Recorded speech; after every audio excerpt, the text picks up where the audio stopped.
Economists, meanwhile, are still forecasting further interest rate easing in 2025. This follows the Reserve Bank's latest decision to leave the repo rate at 7.5%. Business anchor Tumisang Ndlovu has that story. Reserve Bank Governor Lesetja Kganyago has justified the Monetary Policy Committee's decision to leave the interest rate unchanged at 7.5%. Moving to prices, while inflation is still in the bottom half of our target range, it has edged higher over the past few months. We continue to see low inflation for goods, which is likely to be temporary. Services inflation is somewhat higher, but still below the 4.5% target midpoint. Inflation expectations are close to the midpoint.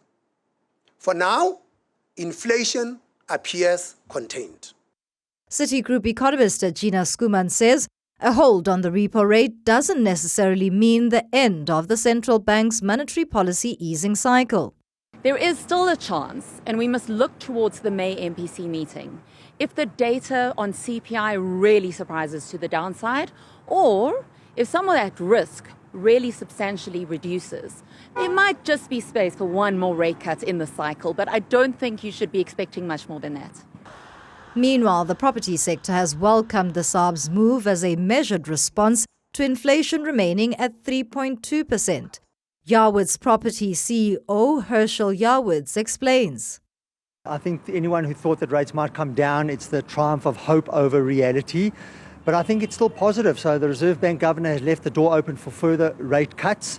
And I think the residential property market is driven by two factors: financial, so affordability, and sentiment. We've had 3 rate cuts over the last number of months. So from an affordability point of view, it's positive.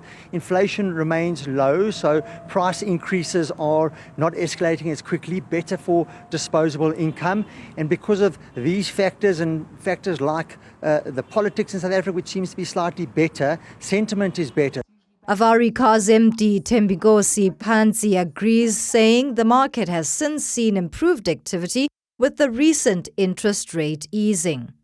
I think what we've seen as NADA is the shift in the market when it comes to vehicle purchase. A lot of people have been distressed post-COVID, and they haven't yet recovered from the COVID, I would say, downturn in terms of the economy. And what we've seen now is a trend shifting towards more affordable, more cheaper vehicles, as well as pre-owned vehicles.